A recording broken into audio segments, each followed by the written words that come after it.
Big boss season 7 പുതിയൊരു അപ്ഡേറ്റിലേക്ക് സ്വാഗതം. ഇപ്പോൾ ഷാനവാസിനെ കൺഫെഷൻ റൂമിലേക്ക് ബിഗ് ബോസ് വിളിച്ചിരിക്കുകയാണ്. ഒരു ടാസ്ക് കൊടുക്കാനാണ്, ഡെയിലി ടാസ്ക്. അതുകൂടാതെ ഒരു സീക്രട്ട് ടാസ്ക് ഷാനവാസിനെ ഏൽപ്പിച്ചിട്ടുണ്ട്. ആ ടാസ്ക് എന്ന് പറഞ്ഞാൽ ഷാനവാസ് ഏതെങ്കിലും ഒരാളെ എവിക്റ്റ് ആക്കുക എന്നുള്ളതാണ്. ഈ എവിക്ഷൻ സത്യസന്ധമല്ല. അവരെ കുറച്ച് ദിവസത്തേക്കോ അല്ലെങ്കിൽ കുറച്ച് മണിക്കൂറത്തേക്കോ പുറത്താക്കുന്നതാണ് ടാസ്ക്. അപ്പം ബിഗ് ബോസിന് അറിയാമായിരിക്കും ആദിലയായിരിക്കും ചൂസ് ചെയ്യുന്നതെന്നുള്ളത്. അപ്പം നൂറയുടെ ഒരു റിയാക്ഷനും കാര്യങ്ങളും ഒക്കെ അറിയാൻ പറ്റും.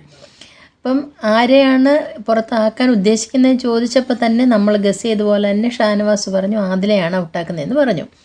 അപ്പം ഇത് പറഞ്ഞിരിക്കുന്നത് റൂൾസ് ബാക്കിയുള്ളവരെ കൺവിൻസ് ചെയ്യിച്ചിട്ട് ആദിലയ്ക്കെതിരായിട്ട് വോട്ട് ചെയ്യിക്കണം മിഡ് വീക്കിൽ പുറത്താക്കാൻ വേണ്ടിയിട്ട്. അത് ഏതെങ്കിലും ഒരാളോട് ഷാനവാസിന് ഷെയർ ചെയ്യാം, ഒരാളെ കൂടെ കൂട്ടാം, സിൻസിയറായിട്ടുള്ള ഒരാളെ. ബാക്കിയുള്ളവരെ ആ ആൾ കൺവിൻസ് ചെയ്യിച്ച് ആദിലെ ഔട്ടാക്കണം. അങ്ങനെ ഒരു ടാസ്ക്കാണ് കൊടുത്തേക്കുന്നത്. അപ്പോൾ ഷാനവാസ് ഭയങ്കര ചിരിയോടുകൂടി അത് ഏറ്റെടുത്തിട്ടുണ്ട്. ആശംസകളൊക്കെ പറഞ്ഞ് ബിഗ് ബോസ് വിട്ടിട്ടുമുണ്ട്. ഇനി എങ്ങനെയാകും എന്നറിയാം.